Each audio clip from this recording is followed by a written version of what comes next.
Hello there and welcome back to Laurence Plays Factorio Planetary Pioneers, the mod pack where we've got more than 20 planets, more than 30 science packs and 5 people trying to make head or tail of it as we go along. So in the last video I showed you all a bit about what's been going on Norvis in the time that I've been neglecting it, and how we've got the sort of the lovely bus system over here and how we've been doing some updates on it as we've been going along. And this brings us on to the massive change that's been made that I've been sort of vaguely hinting at and trying not to show you, not very successfully. And that is that Marc has designed a city block train system for us to have on Norvis. And Sophia especially, and Tristan before he left for Maluna, have been helping a lot with building it and also doing some of the clearing out of biters, because city block designs are very, very space hungry.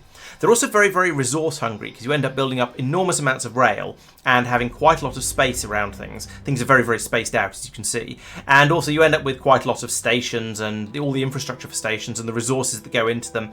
Lots of belts carrying stuff around.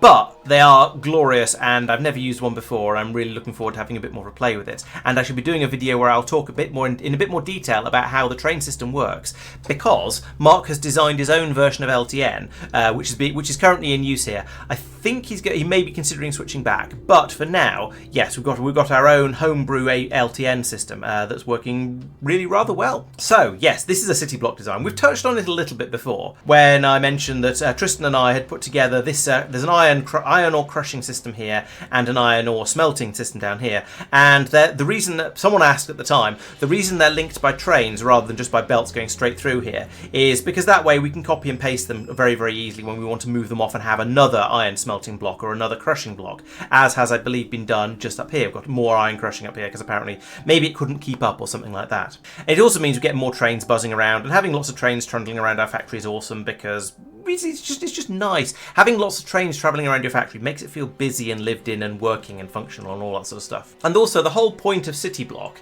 is that you split things up as much as you reasonably can. So you have lots of separate blocks, each one doing one or possibly two things and doing them well. And when you realise you've got each one of those is doing too much or isn't able to keep up, then you can just copy and paste it into an empty block and you double the amount of production you've got of that particular thing.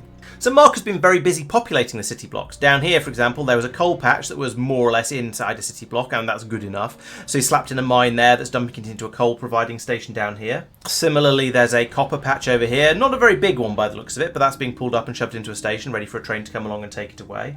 And a stone mine over here, exactly the same sort of thing, although this one's in a block that also has copper ore crushing as well. So, you know, you can squeeze a couple of things in if you have to, and I think putting in a mine any way you can fit one in is a good idea, because otherwise you tend to find that a lot of the resource patches tend to not fit very well into the city block design, like this coal patch here.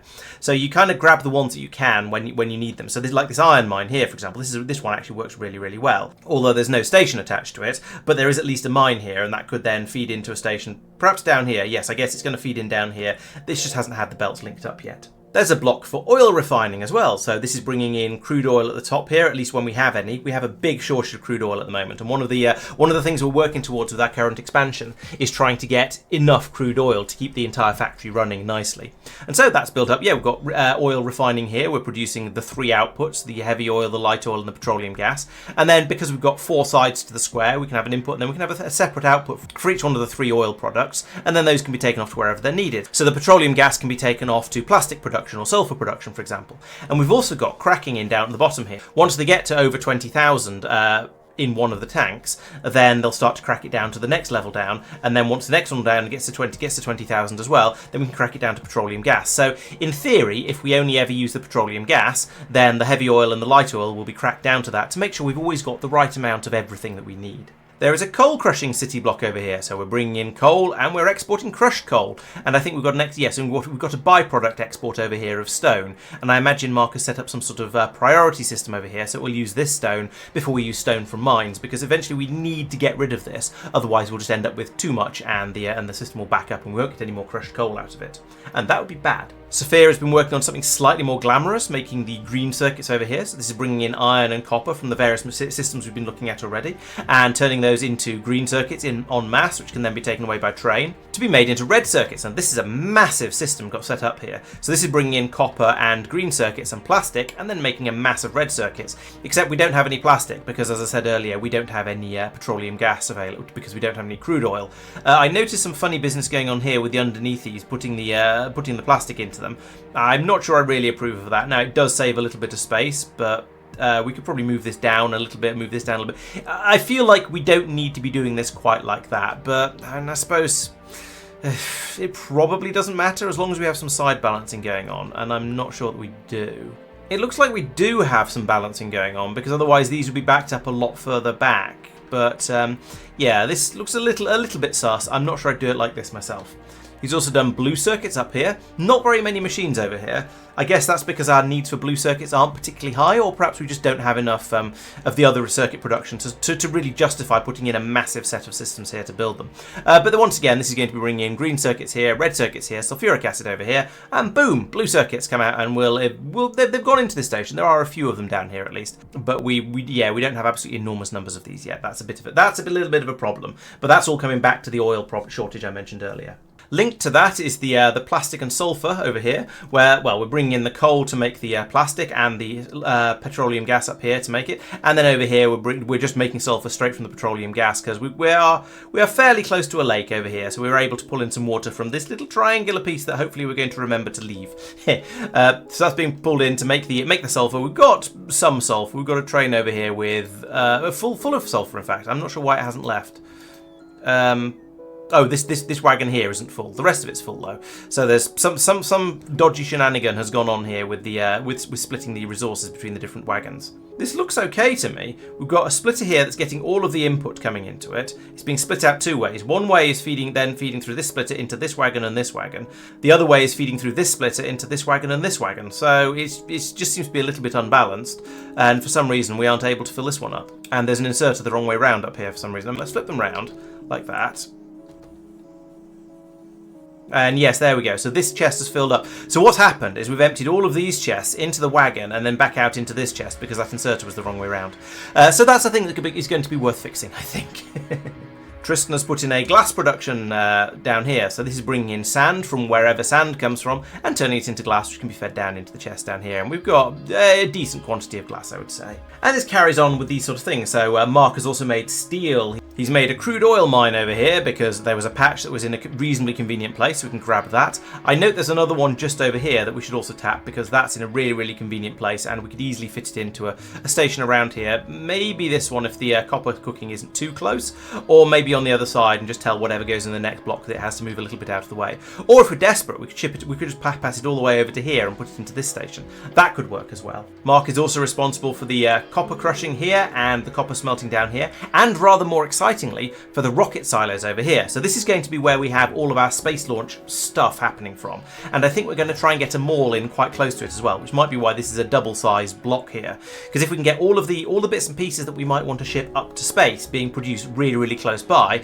then the logistics bots aren't going to have to fly them a million miles to get them to the rocket silos. However, there's a little bit of a problem here. We don't have enough rocket silos, and we certainly don't have enough input stuff for making the rockets. So we have no low density structures because we don't have any plastic. We have no blue circuits because we don't have any plastic. Everything is currently locked behind our shortage of oil. So once we get that sorted, we should then be able to get all of the rockets up and going, get everything running, and be able to sort of push out into the rest of the solar system at a bit of a slightly faster rate, shall we say.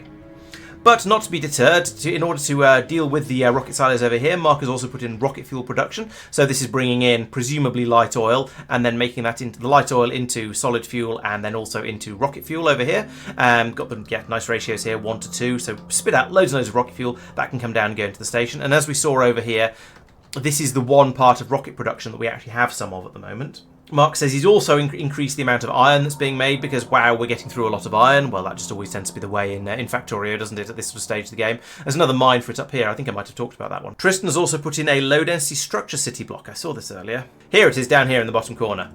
So this is taking in steel and copper and would be taking in plastic if we had any, and will make the low density structures. Lovely. And somewhat more excitingly, Tristan has been working on a nuclear power plant over here, which has now been finished. And this design fits very neatly into a single city block, allowing us to have a pair of 2x2 reactor power stations down here. And these are working very nicely together. We've got them in the quads like this because if you have one reactor next to another reactor, it gets a bonus from it. So a single reactor stuck off on its own like this somewhere will produce 40 megawatts. If you put a second one right next to it, then it'll get 100% bonus, so it'll produce 80 megawatts. If you put two of them next to it like we've got here, then they'll produce 120 megawatts. And so each of these is producing 120 megawatts, so it's producing 3 times the amount of power that we get if we had all of these set up individually. That power is being produced in the form of heat, of course, where it's coming out down these heat pipes along here, going into the heat exchangers and then into the turbines. And we've got a load of tanks along the side to save up a little bit of power as well, so we can make sure that we have somewhere where to deal with that any excess heat that we may end up with. And the reason this whole thing is built on a lake like this, well, we've gone out and deliberately built on a city block chunk that is mostly water, because if you build on something like this, then you can put your offshore pumps in right at the edge of where the water is needed, rather than having to worry about bringing the water in by pipe. And okay, sure, in Factorio 2, bringing water into a nuclear plant by pipe is a lot easier, because you can put a load of offshore pumps feeding into one pipe, and then have that pipe go to all of your nuclear power plant. It's not like in the old 1.1 days, where you basically needed to have one offshore pump and a separate pipe going to every single set of heat exchangers you had. So this is much easier, but even with it being easier, it's still a lot better to build it into a lake like this. Looking at the reactors themselves, we've got a cunning system to tell it when to insert fuel cells. So we've got a system over here that will monitor the temperature of the reactors by being plugged in here. So you can see we're plugged into the reactor and it says read fuel and read temperature. And it's monitoring that, and for every fuel cell that's in that reactor that it's looking at, it's adding an extra 600 onto the temperature, which is how we've somehow managed to get a temperature of 2.6 thousand over here. Coupled with, over here, we're looking at the amount of steam we've got, dividing it by 100 and adding that onto the output as well. So we've got a total T reading of 2.5 thousand, about 2,000 of which is coming from the amount of steam we've got stored, and a bit more coming from the fact we've got a power cell in there, and then also the reactor itself is at just over 500 degrees as well. And the reason we're doing this is that it tells the inserters around the outside to only put fuel cells into the reactors when they've got no fuel, there's very little steam left in the tanks over here, and the temperature is starting to get down worryingly low. And so using that means we'll only run the reactors when they can burn the entire fuel cell that's put into them and dump it into the tanks or into the electricity network or wherever it's needed without sort of going massively over temperature. And this is sort of required because when you put a fuel cell in a nuclear power plant, it doesn't burn just when it's needed like coal does in a coal power plant. It will burn constantly until it runs out. And so because of that, we don't want to waste any of this fuel. Okay, we've got a lot of it available, but even so, we still don't want to waste any. And so we're making sure we've got enough tanks to capture all the power that's output. You might have noticed that as I've been talking, these turbines have been spinning up and down and up and down. And that's because we're prioritizing power usage to make sure we make the most of our solar panels, because there are quite a lot of solar panels scattered around the factory. I can't see any right now, but some over here. So yeah, they're producing power. And also, we've got a nuclear plant producing power here, and we've still got some of our coal-fired power plants scattered around the factory as well. So if we have a look at what's been going on with the power network recently, you can see that if we look back over the last 10 hours, we've got some power being produced by the turbines. That's from the nuclear power plant. We've got some coming from the solar panels. We've got some coming from the accumulators, the big battery storage systems, and we've got some coming from the steam engines, which are running off the coal supply. And if you look along here, you can see the red one, which is the steam engines. That drops off here at about the same point with the nuclear came online. And that's very much deliberate, because we don't want to use the coal-fired power stations if we can avoid it, because they produce lots of pollution. It takes a lot of mining to get enough coal to keep them running. They're a bit sort of old and inefficient, and generally the nuclear plant is much, much better. That said, the power from the solar panels is free in inverted commas. Now that we've got the solar panels out there, it doesn't use any extra resources to generate that power, so we'd rather keep using the solar power as much as we possibly can. And so if we look at the power over the last 10 minutes, you can see as it goes along, we've got these sort of wild spikes in the accumulator charge, because we're watching for whenever the power gets down to about 11 gigajoules stored in the accumulators, and then we're turning the nuclear power plant on until it gets back up to the 17 megajoules that is almost full. Anytime when the solar is available, so during the day, you can see the solar is ramped up. We are still using that because we want to use that first. But having the nuclear power plant disconnected and turned off while there's more than a certain amount of power in the accumulators means that we can make sure we're definitely using all of the solar power, and then at night we'll carry on using the power out of the accumulators rather than just running off the nuclear plants and leaving the accumulators fully charged. So it's a sort of a funny balancing act that comes about because of the way the game prioritizes power generation. Firstly, it'll prioritize anything that comes from solar panels. The solar panels will always be used first. So if we had enormous amounts of solar, then the nuclear would never kick in, and that'd be fine. But when the solar runs out, the next priority is going to be steam generation and then accumulators. The accumulators are intended to only really be for emergencies. So if you want to make the most of having the accumulators and the power that's coming in from the solar and so on, then you need to only have the turbines kick in when the accumulators get down to a certain point. And so in order to manage that, we've got a system over here where we're connected up. We've got an accumulator that is on the main electrical network, so it charges up and down at the same rate as and at the same time as any other accumulators scattered around the network. So they're all functionally joined together. They're not actually joined together, but functionally they all charge and discharge at the same time and at the same rate. And then that's plugged into this combinator here, which is essentially running as an RS latch. So we're watching here for the accumulator charge level to go below 60%. And when that happens, this top line, the one with the OR, will be true, and therefore we'll get a tick being output from the combinator. That tick will be passed back round to the input because look, we've directly shorted the combinator with a green cable here. And so when that goes back into the input, we then see these numbers over here, and at the moment it's not fully charged, so we get, okay, so it was below the 97%, but it was charging up quickly, and you saw both of those were green, which meant that we were still outputting a tick, and then as soon as this got over 97%, these were no longer both true. This one is definitely not true. So the tick disappears from over here, it disappears from here, and that means the tick output signal disappears, and so we're then back to waiting for this to go below 60% again.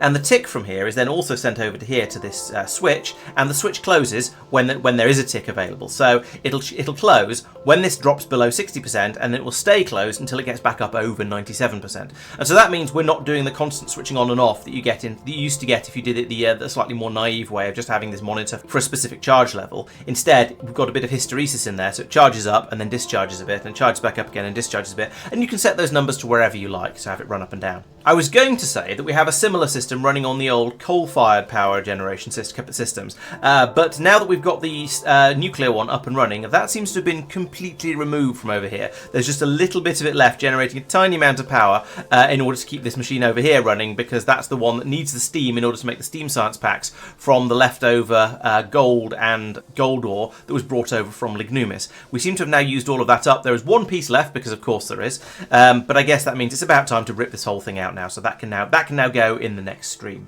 And so, yes, the nuclear power plant is running very nicely. If and when we finally manage to get through all of this steam, or at least get it down below whatever the trigger number is, we'll chuck another set of fuel cells into each of the reactors. And the other one over here works in exactly the same way, and that'll allow us to fill the steam tanks back up again, and the system can just carry on running. It's working very nicely. The empty fuel cells will be taken out and put onto the other side of the belt down here, so they'll then run round and round and round until eventually...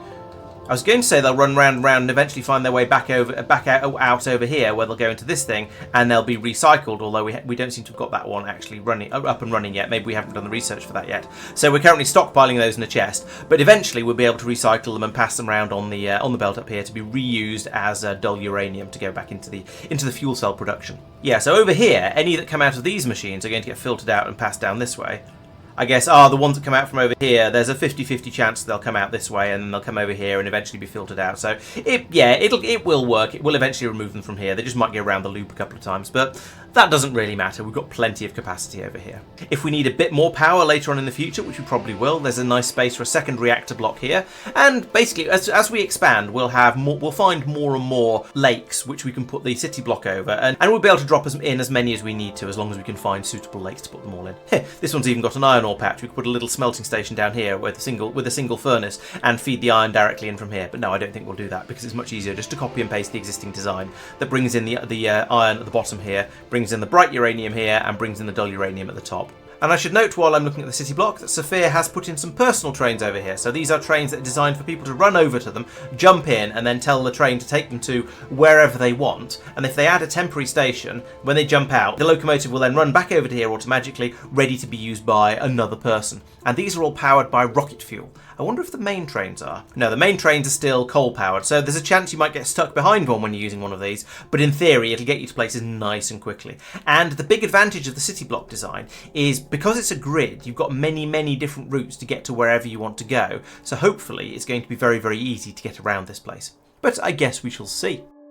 Continuing on, we have way back over in the bus sort of area, we have the science labs over here, and some extra systems have been added in. So we're bringing in the space science from Maluna, so that's lovely. It's going onto a belt, along with the wood science, which we're making locally now, despite it being a Lignumian science. So those are being fed in over here, and they're just about being grabbed by these long inserters here.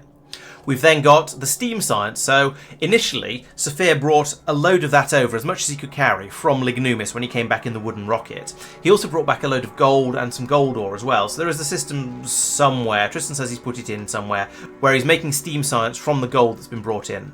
And according to the search, that's just down here. Yes, there we go. Because you need a supply of steam in order to make it. So he's tapped off one of the coal power plants. That makes a lot of sense. I can see why he'd do that. So yes, he's pulling the steam in here, making the steam packs, using up the gold plate, and the gold ore, when there is any, is being dumped into the smelter here to then pass back through into this box, where it'll then be used to make the steam science. So ideally, we want to rip through all of this before we start bringing in any steam science, because as we saw in the last video, I think it was the last video, if we land any steam science down here, it ends up in the landing pad, and then it starts getting brought over by the bots from here into the chest here, and that's all a little bit silly. So we kind of want to use all of that up before we start moving on to this. So we need to think about what we want to research next. However, Marc has decided that he doesn't want to think about purple or yellow science until we're ready to start moving science packs over into the city blocks. There's no point in building up a yellow or purple science production system on the bus just to then go, okay, well, we've used that for 5 minutes, we don't need it anymore, it's now needed over here. So we eventually, once we've managed to liberate a little bit more territory, then we can have a series of city blocks that are making all of the ingredients for the advanced science packs, and then another city block that will make those advanced science packs, and then they can be shipped off to a city block where we'll be doing research. Exactly how we're going to handle shipping in many different science packs into one block where the research is being done, well, that's a problem for Marc to solve. I believe he has some ideas though, so don't worry. I'm sure it'll all be done very nicely. It just hasn't been demonstrated yet. I said earlier that building in city block style is a lot more space hungry than building in almost any other style. So we started off with close belt systems around here, so that's why the power plant is right here just underneath the smelting areas, and the smelting areas are all packed in fairly close together with the crushing areas, and then everything's fed onto a bus where everything's built really close together like this. Even the mines are quite close by. Then you sort of expand out to building on a train system, and you have these little towns with things out off to the side like this, and then if you're building on a town style, then you end up with other things scattered around here, and it's again all relatively space efficient. Nothing like as efficient as this, but it doesn't take up quite as much space. Then you move on to the city blocks, where even if you've only got something quite small, like a little coal mine like this, that's effectively taking up this entire city block. Or as another example, over here we've got blue circuit production, and that needs all 4 stations, so it has to have a city block, but we don't need very much actually doing it. So again, it's a fairly small area over here that's making them. And you have quite a lot of, I'm not going to say wasted space, but you have quite a lot of space that's not being used. And so as you start to expand out and build more and more of these blocks, you need to free up a lot of territory. And so Marc, Tristan and Sophia have been spending quite a lot of time going out and doing combat, and then Tristan ran away, so it's mostly been Marc and Sophia since then. And that's why there's various of these corpses scattered around. So I said that was probably about 33 hours in, that one was 32:41, that was 32:54. Yeah, so he died 3 times in quick succession, taking out this bit. Another one down here at 33:46. He had a bad time. 33:54, 33:51. Yeah, it's been a dangerous business expanding out this way. I'm trying to find some deaths from other people as well, so it doesn't feel like I'm picking on Sophia, but no, he seems to have been the one scattering his corpses around over in this area, so he's clearly been working very hard at it. And there've been a few times when I've looked over and Sophia's been driving around blowing up the biters while Marc has been extending the wall down here. So it's definitely a team effort. They're both working very hard on it. Just doing slightly different parts of it. And through this, as you can see, we've gone from, well, originally we'd sort of expanded out to maybe about here because that was the edge of all of our smelting and stuff. I think maybe we had a wall up going up over here. I don't remember exactly where it was. Maybe it was over here by this lake.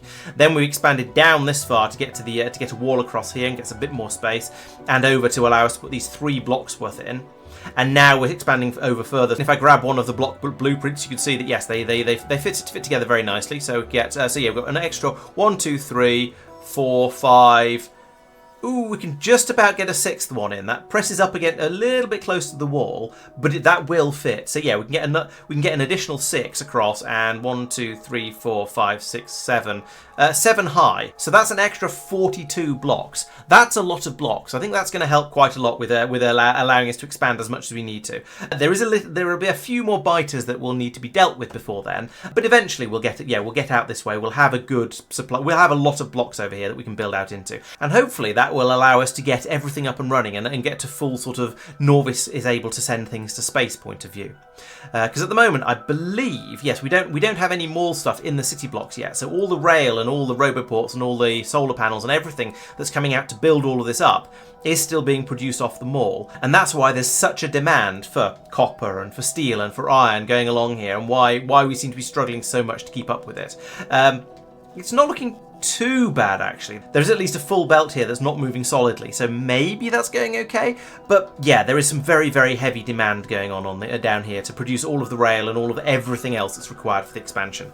I guess we'll just have to leave it running, and eventually we'll move things off, so we'll have a bit of the building work being done in the city blocks, and that'll take a lot of the strain off. But until then, it's up to the original main bus to provide everything we need to build the city blocks. It's sort of one base bootstrapping another one, which is often the way with Factorio. You start off with your little sort of collection of machines that you're hand feeding, and that allows you to make enough belts to start making a bus, and then things move off the bus, and eventually your bus allows you to build a city block, and your city block system allows you to go to space and off to other planets and build up stuff over there as well. And yeah, we're making progress forwards like that. It's going well, I'd say.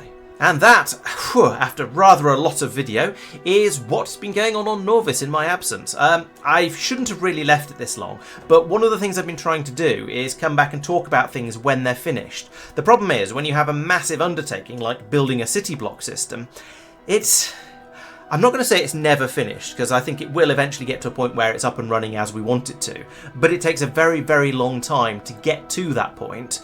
And so enormous numbers of things have been done, which means there's a lot to talk about, and also it feels like I've neglected this planet for quite a long time. But I've got caught up now, so this is where Norvis has got to at this point. So I hope that's been interesting, and you appreciate the way we've got everything being set up around here. Things are, as I say, coming together nicely. I shall be going over in the next stream and helping out a bit, probably, if I manage to fix all of the other problems I've made before that. But that'll be in an upcoming stream on a Monday, 7:30 PM UK time as usual. I'm also streaming Foundry every Wednesday evening, starting slightly later with that one at 8 o'clock. And having a lot of fun with that. It's like Factorio, but it's 3D, and you've got a Minecraft world to play around in. So yeah, come along then and check it out as well. These videos come out every Thursday and Friday. Keep an eye out for those. Thank you very much for watching, and I'll see you next time. Bye bye.